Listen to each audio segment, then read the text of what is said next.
नमस्कार। इस वीडियो में हम स्टेशन वर्किंग रूल के बारे में विस्तार से जानेंगे। तो शुरू करते हैं स्टेशन वर्किंग रूल्स के साथ।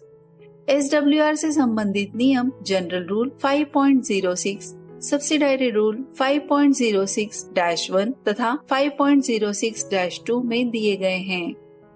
जिस तरह से साधारण नियम भारतीय रेलों पर उपलब्ध भौगोलिक परिस्थितियों पर आधारित होते हैं तथा सहायक नियम क्षेत्रीय रेल पर उपलब्ध भौगोलिक परिस्थितियों पर आधारित होते हैं, इसी प्रकार से स्टेशन संचालन नियम उस स्टेशन की भौगोलिक परिस्थितियों पर आधारित होते हैं। स्टेशन संचालन नियम स्टेशन के कार्य से संबंधित नियमों का ऐसा समूह है जिसमें स्टेशन पर सामान्य एवं असामान्य स्थिति में कार्य करने का विवरण लिखा होता है। प्रत्येक स्टेशन की विशेषताएं और आवश्यकताएं अलग अलग होती है, अतः उस स्टेशन की भौगोलिक और परिचालनिक आवश्यकताओं को ध्यान में रखते हुए प्रत्येक स्टेशन का स्टेशन संचालन नियम का क्रमांक भी अलग अलग होता है। स्टेशन संचालन नियमों को जारी करना। SWR बनाने के लिए प्राधिकृत अधिकारी मंडल रेल प्रबंधक यानी DRM होते हैं। इंटरलॉक स्टेशन हेतु इन स्टेशंस के SWR सीनियर DOM तथा सीनियर DSTE द्वारा संयुक्त रूप से जारी किए जाते हैं। नॉन इंटरलॉक स्टेशन हेतु इन स्टेशंस के SWR सीनियर DOM तथा सीनियर DEN द्वारा जारी किए जाते हैं। यदि किसी स्टेशन पर यातायात का सुरक्षित संचालन करने के लिए साधारण नियम से छूट प्राप्त करने या विशेष अनुदेश जारी करने की आवश्यकता हो तो DRM मुख्य दूर संचार इंजीनियर PCSTE के माध्यम से प्रधान मुख्य परिचालन प्रबंधक यानी PCOM को लिखेंगे, जो रेल संरक्षा आयुक्त यानी CRS से अनुमति लेंगे। विशेष श्रेणी स्टेशन के संचालन नियमों को रेल संरक्षा आयुक्त द्वारा अनुमोदित किया जाना आवश्यक है। स्टेशन संचालन नियम की अवधि। स्टेशन संचालन नियम जारी करने की तिथि से 5 साल तक उपयोग में लाए जाते हैं और 5 साल के उपरांत इनका नवीनीकरण किया जाना आवश्यक है। 5 साल की अवधि पूर्ण होने के पूर्व यदि इसमें किसी संशोधन की आवश्यकता होती है तो इसके लिए शुद्धि पत्र जारी किया जाता है, लेकिन यदि 5 शुद्धि पत्र पहले ही जारी हो चुके हैं और इसमें फिर संशोधन की आवश्यकता हो तो नया शुद्धि पत्र जारी न करके SWR का नवीनीकरण किया जाएगा, भले ही 5 वर्ष पूर्ण न हुए हों। नवीनीकरण करते समय पहले से जारी सभी शुद्धि पत्रों को शामिल कर लिया जाएगा। SWR की 2 कॉपीज होती हैं, एक कॉपी स्टेशन मैनेजर के पास तथा दूसरी कॉपी कार्य पर उपस्थित on duty deputy station manager के पास होती है। क्या आप रेलवे विभागीय परीक्षा की तैयारी कर रहे हैं? क्या सही स्टडी मटेरियल और गाइडेंस की कमी आपकी सफलता में रुकावट बन रही है? अब आपकी हर परेशानी का समाधान है कक्षा express app. Up to date study material, railway विभागीय परीक्षाओं के लिए पूरी तरह अपडेटेड कंटेंट, मॉक टेस्ट और क्विज, पिछले साल के प्रश्न पत्र से परीक्षा पैटर्न को समझें और पहले से तैयार रहें। 100% परीक्षा उन्मुख सामग्री। अब पढ़ाई होगी डिजिटल और स्मार्ट। कक्षा एक्सप्रेस के साथ तैयारी करें, कहीं भी कभी भी। हजारों रेलवे कर्मचारी पहले ही इस ऐप से लाभ उठा चुके हैं, अब आपकी बारी। कक्षा एक्सप्रेस ऐप को आज ही डाउनलोड करें और अपने प्रमोशन की राह को आसान बनाएं। डिस्क्रिप्शन बॉक्स में वेबसाइट तथा ऐप की लिंक दी गई है। स्टेशन संचालन नियम का प्रारूप। SWR के 12 भाग तथा 8 परिशिष्टों में जो जानकारी दी गई है उसे हम देखेंगे। पहले भाग में उस स्टेशन की डायग्राम होती है जिसमें स्टेशन का पूर्ण आरेख दिया होता है। स्टेशन वर्किंग रूल के दूसरे भाग में स्टेशन का डिस्क्रिप्शन दिया होता है। सामान्य स्थिति, जिसमें मुख्यतः उस स्टेशन का हेडक्वार्टर से स्थान जो किलोमीटर में दिया होता है, स्टेशन का स्टैंडर्ड ऑफ इंटरलॉकिंग तथा इंटरलॉकिंग का प्रकार जैसे पैनल इंटरलॉकिंग है या RRI, SSI या EI है उसका विवरण। दोनों ओर के स्टेशनों के नाम, IBS, आउटलेइंग साइडिंग तथा दूरी। अगर दो स्टेशनों के बीच IBS लगा हुआ है तो उसका विवरण, उस स्टेशन के दोनों ओर स्थित स्टेशन से दूरी जो किलोमीटर में लिखी होगी। विभिन्न दिशाओं में स्टेशन के दोनों ओर ब्लॉक सेक्शन की सीमा। दोनों ओर के स्टेशन के बीच ब्लॉक सेक्शन कहां से कहां तक होगा उसका विवरण। ग्रेडियंट, उस स्टेशन के मध्य से दोनों ओर के स्टेशंस के बीच मौजूद ग्रेडियंट का विवरण। लेआउट, रनिंग लाइन के नाम तथा CSR। लेआउट के अनुसार रनिंग लाइन तथा यार्ड की लाइन के नाम, मेन लाइन से आइसोलेट करने वाले पॉइंट्स के नंबर, मेन लाइन तथा यार्ड की लाइन की लंबाई। समपार, स्टेशन पर ट्रैफिक या ब्लॉक सेक्शन में इंजीनियरिंग गेट है तो उस गेट का क्लास, गेट का स्थान, गेट इंटरलॉक या नॉन इंटरलॉक है इसका विवरण। लिफ्टिंग बैरियर्स, स्लाइडिंग बूम के प्रावधान, उस गेट की सामान्य स्थिति, रोड ट्रैफिक के लिए बंद या खुली रहेगी इसकी जानकारी। तीसरे भाग में system and means of working दिए गए हैं।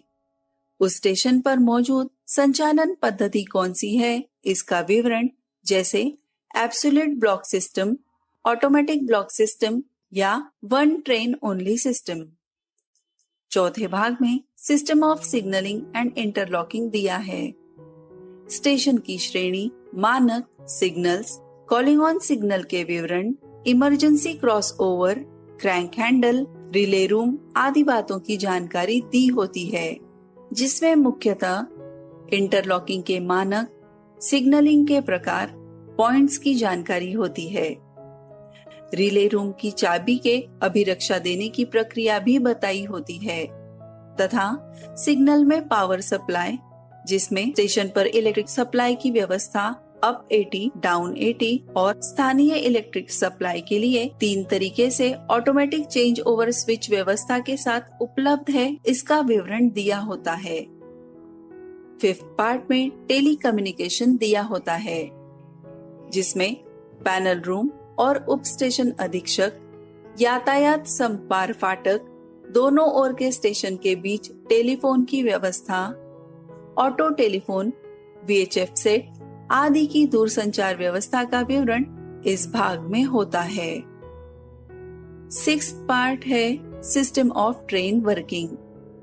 इसके अंतर्गत आने वाले पॉइंट्स स्क्रीन पर दिखाए गए हैं, जिसमें गाड़ी संचालन कर्मचारियों के कर्तव्य तथा ड्यूटी रोस्टर, लाइन क्लियर देने की शर्तें, आगमन सिग्नल ऑफ करने की शर्तें, साइमल्टेनियस रिसेप्शन तथा डिस्पैच, पूर्ण गाड़ी आगमन, गाड़ियों को भेजना, रन थ्रू जाने वाली गाड़ियां तथा विफलता के दौरान गाड़ियों का संचालन।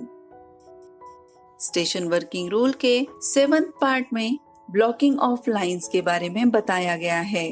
वाहनों को सुरक्षित करने के लिए ली जाने वाली सावधानियां, यार्ड में स्टेबल किए जा रहे वाहनों को प्रावधानों के अनुसार सुरक्षित किया जाने के बारे में विवरण होता है। स्टेशन वर्किंग रूल के 8वें भाग में शंटिंग तथा प्रतिबंध के बारे में बताया होता है। इसके अंतर्गत आने वाले पॉइंट्स को स्क्रीन पर दिखाया गया है, जिसमें शामिल है शंटिंग के दौरान सामान्य सावधानियां, आती हुई गाड़ी के सामने शंटिंग, शंटिंग प्रतिबंध, इकहरी लाइन पर शंटिंग, दोहरी लाइन पर शंटिंग, ब्लॉक बैक तथा ब्लॉक फॉरवर्ड और IBS तक या IBS के आगे तक शंटिंग, साइडिंग में शंटिंग। अगले यानी 9वें भाग में एबनॉर्मल कंडीशंस के बारे में बताया गया है। सभी असामान्य परिस्थितियां जैसे all communication fail, temporary single line working, block instrument failure, अवरोधित ब्लॉक सेक्शन में असिस्टिंग इंजन भेजना, ब्लॉक सेक्शन में ट्रेन का डिटेंशन होना, IBS का खराब होना, एक्सेल काउंटर या BPAC का खराब होना, क्रैंक हैंडल का उपयोग आदि की जानकारी दी गई होती है। 10वें भाग में विजिबिलिटी टेस्ट ऑब्जेक्ट यानी वीटीओ के बारे में बताया गया है। स्टेशन पर दृश्यता परीक्षण लक्ष्य के रूप में उपलब्ध साधन का विवरण होता है।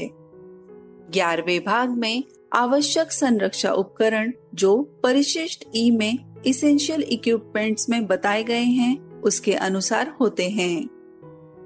12वें यानी अंतिम भाग में कुहासियों के नाम होते हैं। अब हम SWR के 8 परिशिष्टों का विवरण स्क्रीन पर दिया गया है उसे देखेंगे। परिशिष्ट ए में working of level crossing gate, इसमें ट्रैफिक तथा इंजीनियरिंग गेट का स्थान, उसका TVU, गेट की सामान्य स्थिति, संचार के साधन, गेटमन का पर्टिकुलर, गेट की कार्य प्रणाली, लिफ्टिंग बैरियर्स खराब होने पर स्लाइडिंग बूम द्वारा की जाने वाली कार्य प्रणाली, स्लॉट खराबी, गेट रजिस्टर, सिग्नल फेल के दौरान कार्य प्रणाली विवरण को इस परिशिष्ट में बताया गया है। परिशिष्ट B system of signalling and interlocking. इस परिशिष्ट में सभी signals, track circuit, axle counter, block instrument, BPAC, route table जिसमें सिग्नल ऑफ करने के लिए कौन से सिग्नल बटन तथा रूट बटन का उपयोग किया जाएगा इसका विवरण आदि बातें होती हैं।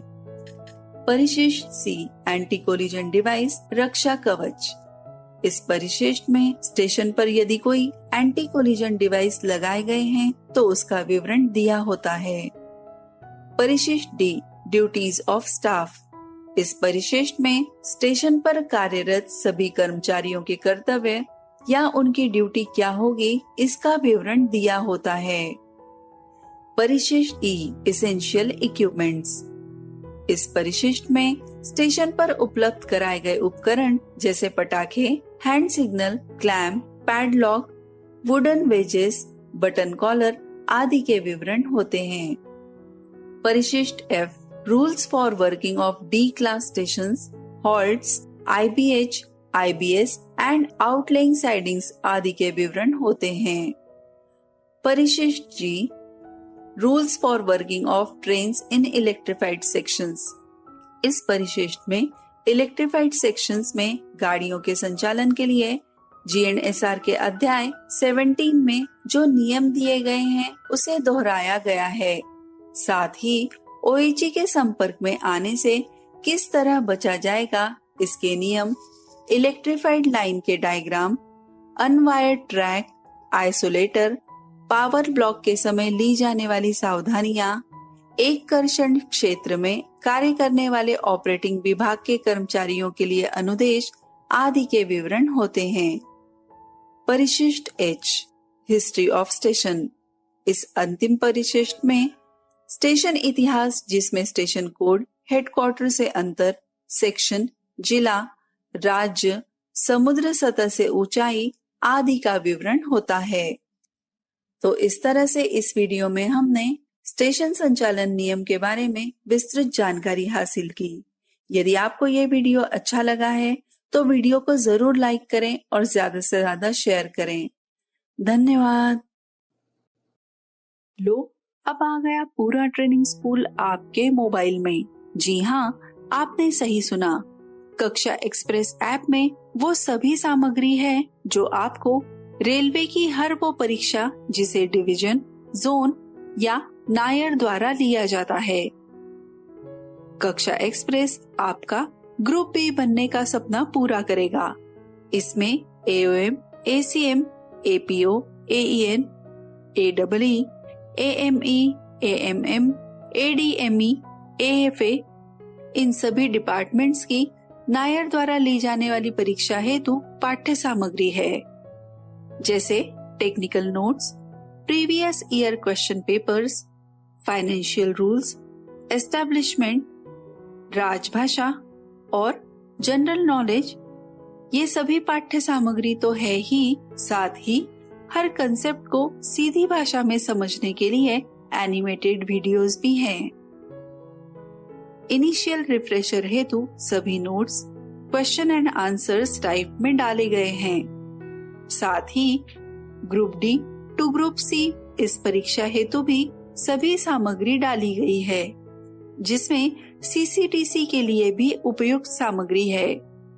ये सभी सामग्री आप ऐप में तथा वेबसाइट पर पढ़ सकते हैं। साथ ही इस ऐप में मॉक टेस्ट इस नए फीचर को डाला गया है, जिसे नायर की धरती पर 30% तथा 70% कोटा के अनुरूप बनाया गया है। आपकी परीक्षा हेतु तैयारी होने पर आप इस मॉक टेस्ट के लिए अपीयर हो सकते हैं। अब iOS यूजर्स भी वेबसाइट द्वारा ये सभी कंटेंट आसानी से अपने लैपटॉप तथा डेस्कटॉप पर एक्सेस कर सकते हैं। और सबसे अच्छी बात यह है कि एक ही सब्सक्रिप्शन में परीक्षार्थी लैपटॉप तथा मोबाइल दोनों जगह पर कंटेंट एक्सेस कर सकते हैं। डिस्क्रिप्शन बॉक्स में वेबसाइट तथा ऐप की लिंक दी गई है। कक्षा एक्सप्रेस ऐप को आज ही डाउनलोड करें। कक्षा एक्सप्रेस, सफलता की ओर अग्रसर। ये ऐप गूगल प्ले स्टोर पर उपलब्ध है।